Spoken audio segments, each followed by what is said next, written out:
You cannot lose sight of this shooting death of the jogger in Georgia.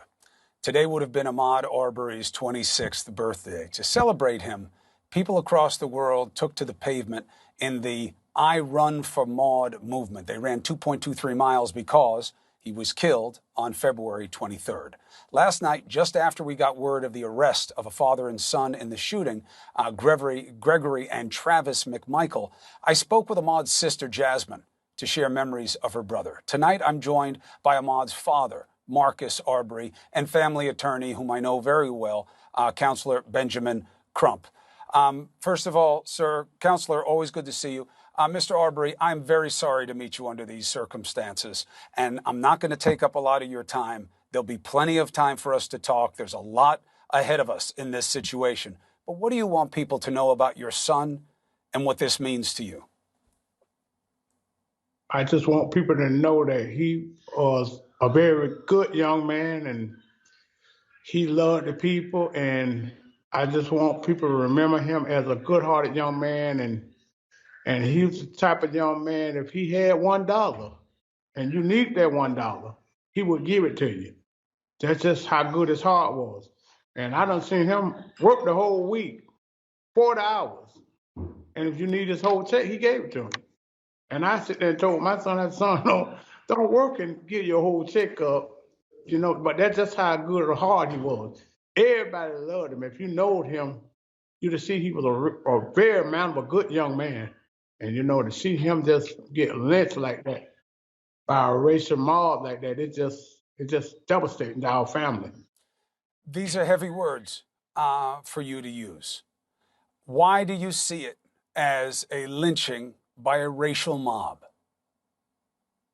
When you come at a young man, you jump on the back of a pickup truck with a shotgun, a pump shotgun, and a 357 Magnum in a pickup truck like some racial movie, and you follow him like he was an animal and gun him down like he was an animal. All he's doing is running. And he tried to avoid y'all. And he just tried to stay out y'all way. Y'all just kept on pursuing him and blocking him in with that truck, and he didn't have no chance. All he did is just try to defend himself. He didn't have no win. 3 men with guns, an unarmed black African-American man, didn't give him no chance.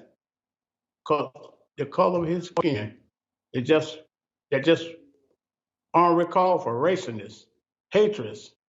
And that's no place in this Brunswick for that.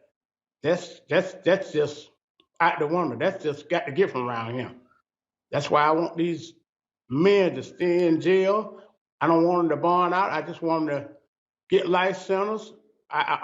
We just don't believe in killing. I just want them to suffer like how my family's suffering. I want them to see my son face every day they do time. I want them to see his face. I just want them to just suffer hard. Because I just don't believe in no death. You know what I'm saying? I just want you to stay locked up so these mad monsters won't get out here and kill nobody again. It's a really interesting degree of mercy when you're feeling your worst, that even now you don't want to see death for the men who did this. You just want them to be punished. Look, the only right way to do this is, I understand how you feel. I want to talk to Benjamin Crump about some of the legal aspects of this early on, because it's not fair for you to have to deal with it, Mr. Arbery. Now, Ben, you can handle this stuff. You know what's going to happen. The defense here is going to be, this kid is not who he's being made out to be. He was running away. He was running away from the scene of a crime. And maybe even one of these guys knew him from an earlier case against him that was referred to in a recusal letter from this guy Barnhill, who was one of the prosecutors who recused himself. What do you make of that first set of allegations? Running away, leaving the scene of a crime. They knew him from an earlier case.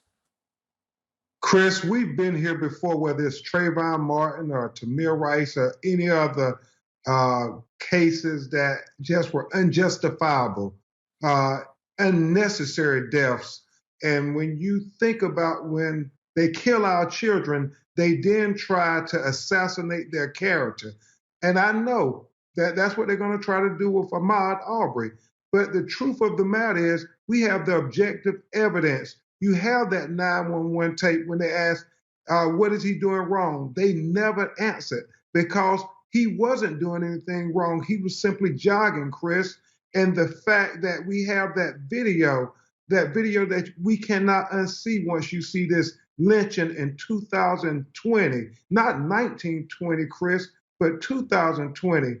And the fact that it took 74 days for them to arrest these killers, even though they had the video evidence. And I want to be clear for the record, Chris Como, it wasn't because they saw the video, they being the law authorities, that made them arrest these killers.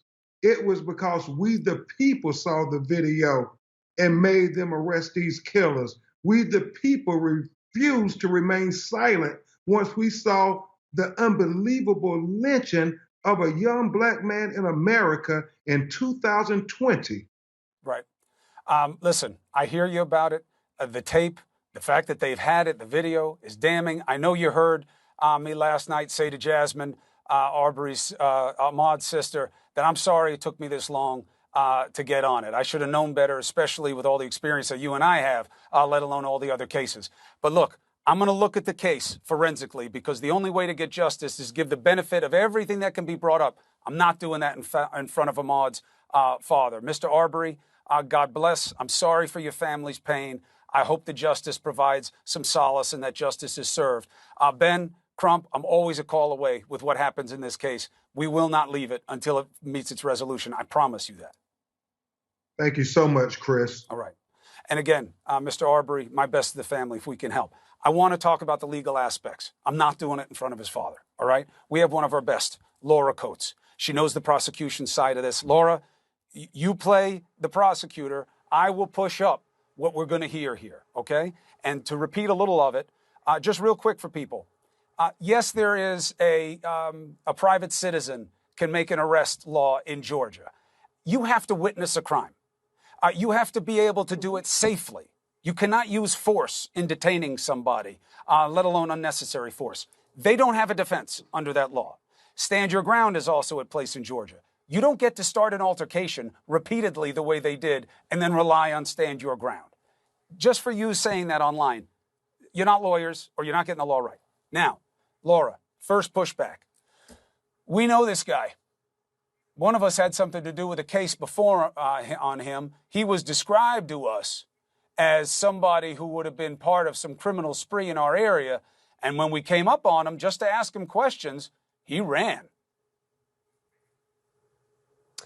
You absolutely have no right to believe you can usurp the role of police. If these two men believed that he was somebody who was a suspect in a crime, they had a phone call to make. It was called 911. The fact that one of them was a former investigator, a former police officer, Chris, I ask you, I'm a former prosecutor. Does that mean I can walk into any courtroom in America and indict someone because I think I know what this case is about? No, there are proper channels to pursue. And one of the things that every prosecutor and frankly, every member of law enforcement should look at this case and say, if you believe that there is somebody that requires police attention, you should call 3 numbers. It's the easiest thing to learn. And again, you mentioned 2 things, Chris, I really want to highlight here.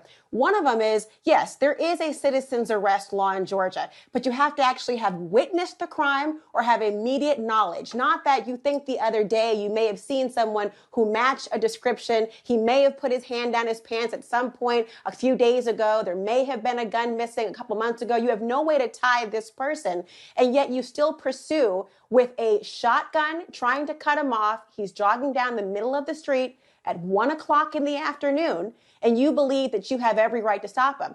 Yes, there's a citizen's arrest law, but you have to be able to turn the person over to the police. And by the way, somebody being confronted in this way after being hunted down has no requirement to stop for you. The idea of having to stop for a police officer requires just that, a police officer. If you don't have that, every single person who decides that they themselves can do the law better, can be a part of the wild, wild west, can be the sheriff around this here parts, whether they have a badge or not, would then be able to stop anyone for any reason, detain them for as long as they felt it was necessary, which is akin to kidnapping and false imprisonment, and then decide whether the person's response has satisfied them. That can't stand. And on the 911 call, you hear them being asked, what did he do? What did he do? They don't have a good answer.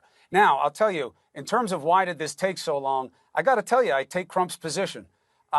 This tape being seen by people like you and me and media and going to Governor Kemp and saying, what the hell? And him saying, we need answers. I think that changed the calculus. This guy, Barnhill, who wrote a letter recusing himself, which was the right move, he says in the letter, there is video of Arbery burglarizing a home immediately preceding the chase and confrontation. That's not true.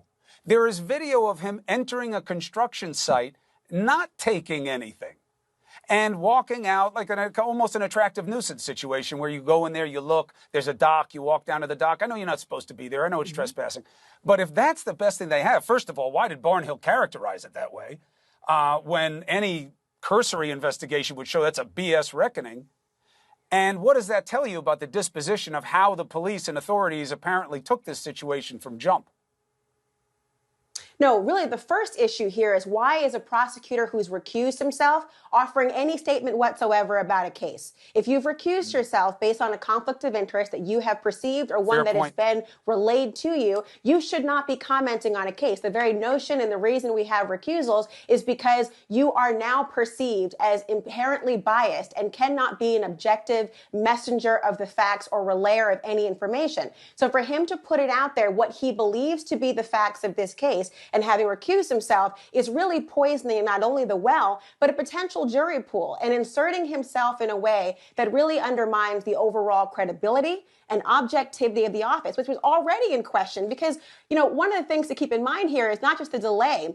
I know people are thinking to themselves, well, we can't hold a grand jury, Laura. You've got the stay-at-home orders in places at least until June 12th in Georgia. This case happened on February 23rd. The killing happened on February 23rd. There wasn't a stay-at-home order until April. So what transpired between February to April is the clear moment you say to yourself, nothing. Well, what were the tactics? What were the decisions? Exactly. Well, what was taking place was they had time to make a letter by a recused prosecutor who had no business inserting himself, similar to people who have no business making a citizen's arrest when 911 was an available option. Laura Coates, thank you for putting the mind to this matter. Appreciate it. Thank you. Thank you. Great asset to have. All right.